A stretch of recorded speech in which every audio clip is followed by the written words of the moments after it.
Hello, welcome back to my channel. അപ്പോൾ കുറച്ച് ദിവസങ്ങളായിട്ട് അല്ലെങ്കിൽ കുറച്ച് നാളുകളായിട്ട് നിങ്ങളെല്ലാവരും എന്നോട് ചോദിക്കുന്നൊരു ചോദ്യമാണ്, ഡിവൈൻ്റെ പ്രെയർ റൊട്ടീൻ ഒന്ന് ഇടുമോ, അതൊന്ന് കാണാനായിട്ടാണ്. എനിക്ക് വലിയ അങ്ങ് കുറേ പ്രെയർ റൊട്ടീനും കാര്യങ്ങളും ഒന്നും എനിക്കില്ല. എനിക്ക് പറ്റുന്ന നേരത്ത് പറ്റുന്നത് ചെയ്യുക എന്നുള്ളതാണ് എൻ്റെ ഏറ്റവും വലിയ ഒരു ഇത്. അപ്പോൾ നിങ്ങൾക്കത് യൂസ്ഫുൾ ആവോ ഇല്ലയോ എന്നൊന്നും എനിക്കറിയില്ല. ഇതാണ് എൻ്റെ പ്രാർത്ഥന സ്ഥലം എന്ന് വേണമെങ്കിൽ പറയാം. ഇതൊരു സ്റ്റഡി ടേബിളാണ്, പക്ഷെ ഞാനിത് ബെഡിൽ വെച്ചിട്ട് എഴുതാൻ വേണ്ടി ഞാൻ വാങ്ങിച്ചതാണ്.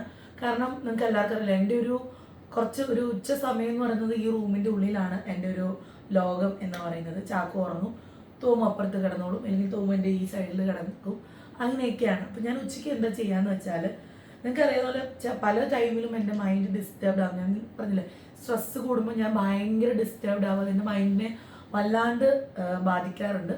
അപ്പം ഞാൻ കൂടുതലും ചെയ്യാറ് എഴുതി പ്രാർത്ഥിക്കാൻ എനിക്ക് ഭയങ്കര ഇഷ്ടമാണ്. എനിക്ക് തോന്നുന്നു ഞാൻ എഴുതി പ്രാർത്ഥിക്കുമ്പോഴാണ് എനിക്ക് കൂടുതലും ഒരു റിലാക്സേഷൻ, അല്ലെങ്കിൽ ഞാൻ വിചാരിച്ച കാര്യങ്ങൾ ഞാൻ വിചാരിച്ച വഴിയിലൂടെ പോകുന്നുണ്ടെന്നുള്ളൊരു തോന്നൽ. അപ്പോൾ എപ്പോഴും എന്നോട് ഇവിടെ ഡോൺ ചേട്ടനാണ് സ്ഥിരം ചോദിക്കാറ്, നീ എപ്പോഴും എന്തിനാ ഈ ബുക്സ് വാങ്ങിക്കുന്നത്, എഴുതാനുള്ള ബുക്സ്. ഞാനിങ്ങനെ എപ്പോഴും എനിക്ക് കുറേ ബുക്സ് ഉണ്ട് കേട്ടോ. ഞാൻ കൂടുതലും എഴുതാൻ എനിക്ക് ഇഷ്ടമുള്ള കുറേ ബുക്കുകൾ എവിടെ പോയാലും ഞാൻ നോക്കും. വേറെ ഒന്നിനുമല്ല, എനിക്കിങ്ങനെ എഴുതി പ്രാർത്ഥിക്കാൻ ഭയങ്കര ഇഷ്ടമുള്ള കൂട്ടത്തിലാണ്. സോ കുറേ നാളുകളായിട്ട് ഞാൻ എഴുതുന്നത് എൻ്റെ പുതിയ ബുക്കാണ് കേട്ടോ.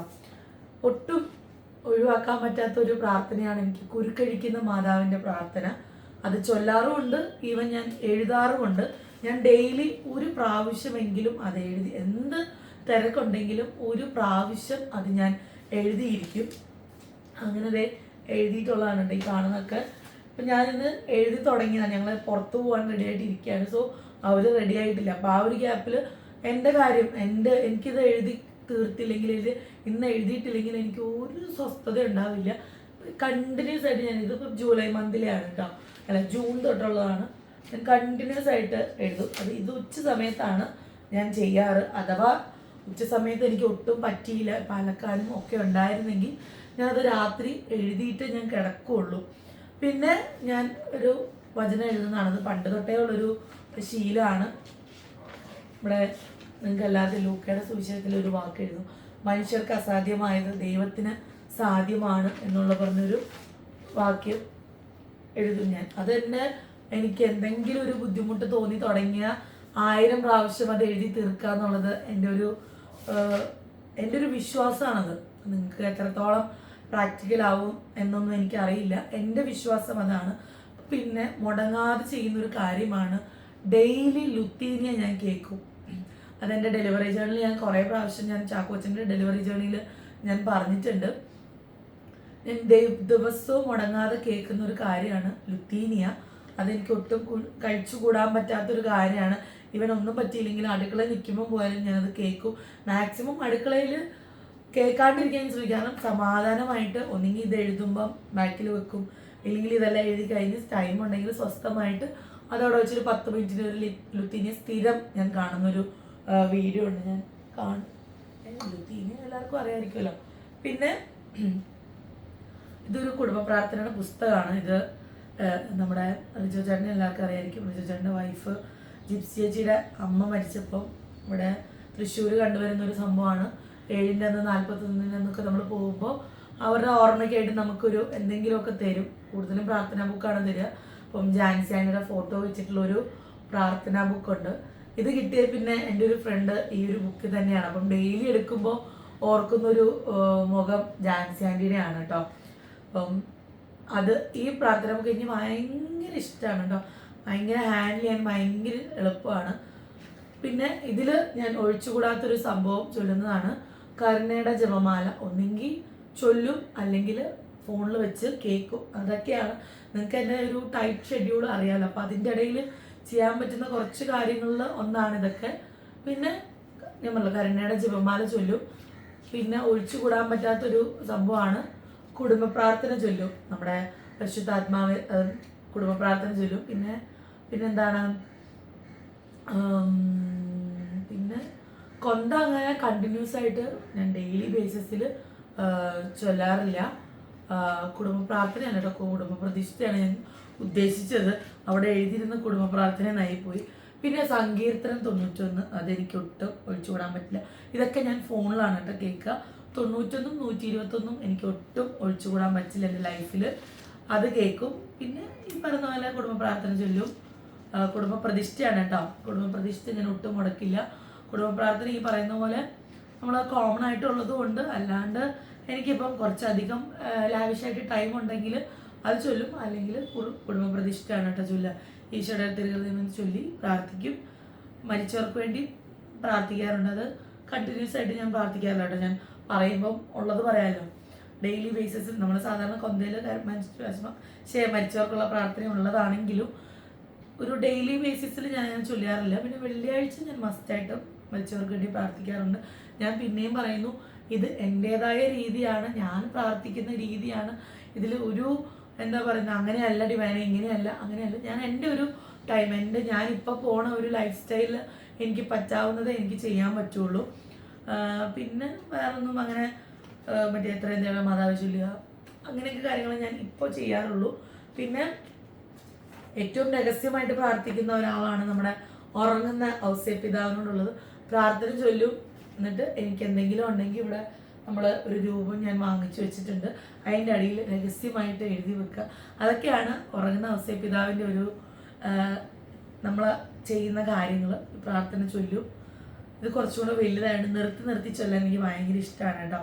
അപ്പോൾ ഉറങ്ങുന്ന ഔസേപ്പിതാവ് ഇതെല്ലാം ഈ ബുക്കിലാണ് ഇരിക്കുക. അപ്പോൾ ഇത് എഴുതി കഴിഞ്ഞതിന് ശേഷം അതൊന്ന് ചൊല്ലും.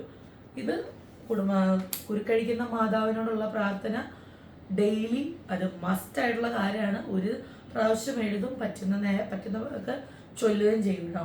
പിന്നെ മറ്റേ വാക്യങ്ങൾ അതെനിക്ക് മൈൻഡിന് ഡിസ്റ്റർബ്ഡ് ആവുകയാണ്. ഞാൻ വിചാരിക്കുന്ന ഒരു കാര്യവും നടക്കണില്ല എന്ന് തോന്നുമ്പോൾ ഞാൻ ഇതങ്ങ് എഴുതുമ്പോൾ എനിക്ക് തന്നെ തോന്നും അത് ഓക്കെ ആവും, നീ വിഷമിക്കണ്ട, നീ നിൻ്റെ കാര്യങ്ങൾ ചെയ്തോ എന്നുള്ളൊരു തോന്നൽ എനിക്ക് വരുന്നുണ്ട്. അപ്പം എൻ്റെ ഒരു പെന്നാണ് കേട്ടോ. ഞാൻ പണ്ട് തൊട്ടേ ഉപയോഗിക്കുന്നൊരു സംഭവമാണ് ടെക്നോ ടിപ്പ് അല്ലെങ്കിൽ സെല്ലോ ഗ്രിപ്പർ. എനിക്ക് ഭയങ്കര ഇഷ്ടമുള്ളൊരു സംഭവമാണ്. അപ്പം ഒരു സൈഡിൽ ഇത് ചൊല്ലും, ചെയ്തെഴുതും, ഒരു സൈഡിൽ ഈ നമ്മുടെ ബൈബിൾ വാക്യം എഴുതും കേട്ടോ. ഇതും എൻ്റെ ഒരു ഫേവറേറ്റ് ബുക്കാണ്. ഞാനത് ജിപ്സിച്ചോട് ഒരു പ്രാവശ്യം പറഞ്ഞിട്ടുണ്ട്.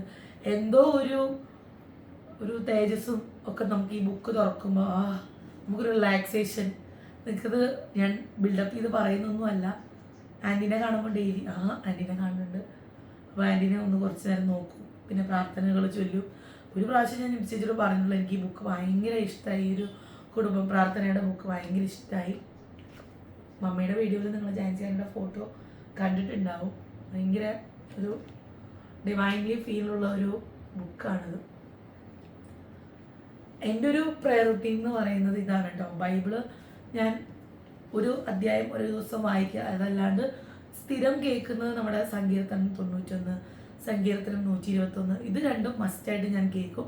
ബൈബിൾ ഓരോ അധ്യായങ്ങൾ പറ്റുന്ന പോലെ ഒരു അധ്യായം നോക്കി എടുത്ത് വായിക്കാമല്ല, പർട്ടിക്കുലർലി ഒന്നുമില്ല.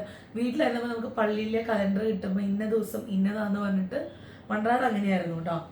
പിന്നെ ഇപ്പം നമ്മൾ വിചാരിക്കുന്ന ഒരുപോലെ അല്ല നമ്മുടെ ഒരു ദിവസം കടന്നു പോകുന്നത്. സോ പറ്റണത് ചെയ്യാന്നല്ല, ചില കാര്യങ്ങൾ എനിക്ക് മസ്റ്റാണ്. അത് ആരെന്ത് പറഞ്ഞാലും എനിക്കത് ചെയ്തേ പറ്റുള്ളൂ. ഞാൻ പറഞ്ഞു, ഞാനിത് എഴുതി ഒരു 4 ലൈൻ ആയപ്പോൾ ഞാൻ ഓർത്തു ഞാനിന്ന് വീഡിയോ ഇട്ടിട്ടില്ലായിരുന്നു. എനിക്ക് ഭയങ്കര സങ്കടമായ ഒരു ദിവസമാണെന്ന് ഞാൻ പറഞ്ഞില്ല. കണ്ടിന്യൂസ് ഇട്ട് തുടങ്ങി എനിക്കതൊരു ബുദ്ധിമുട്ടാണ്. ഒരു ദിവസം ഇട്ടില്ലെങ്കിൽ എനിക്കത് ഭയങ്കര ബുദ്ധിമുട്ട് തന്നെയാണ്. അപ്പോൾ ഇന്ന് ശരിക്കും എൻ്റെ അശ്രദ്ധ മൂലം എനിക്ക് ചെയ്യാൻ പറ്റാഞ്ഞാണ്. ഇന്നലെ ഞാൻ സംഭവം കുക്കിങ്ങും കാര്യങ്ങളൊക്കെ നല്ല നല്ല കുറേ കാര്യങ്ങൾ ചെയ്തതാണ്. പക്ഷെ എനിക്കൊന്നും ഷൂട്ട് ചെയ്യാൻ പറ്റില്ല. തടസ്സങ്ങളാണ് നമുക്ക് ചുറ്റും.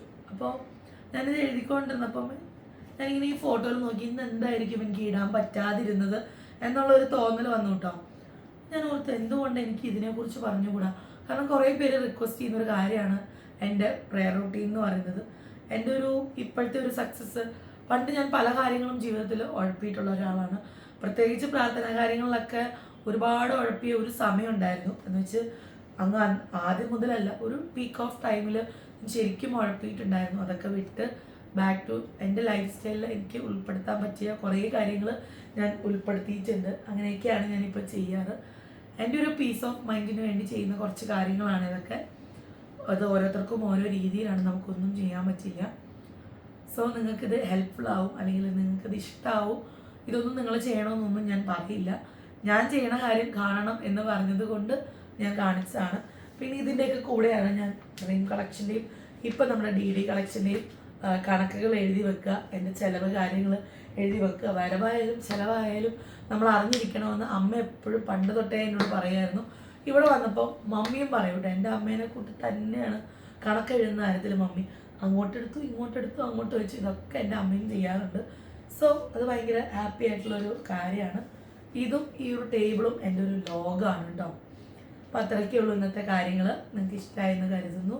നമുക്ക് നാളെ കാണാം. അതുവരെ എല്ലാവർക്കും ബൈ ആൻഡ് ടേക്ക് കെയർ.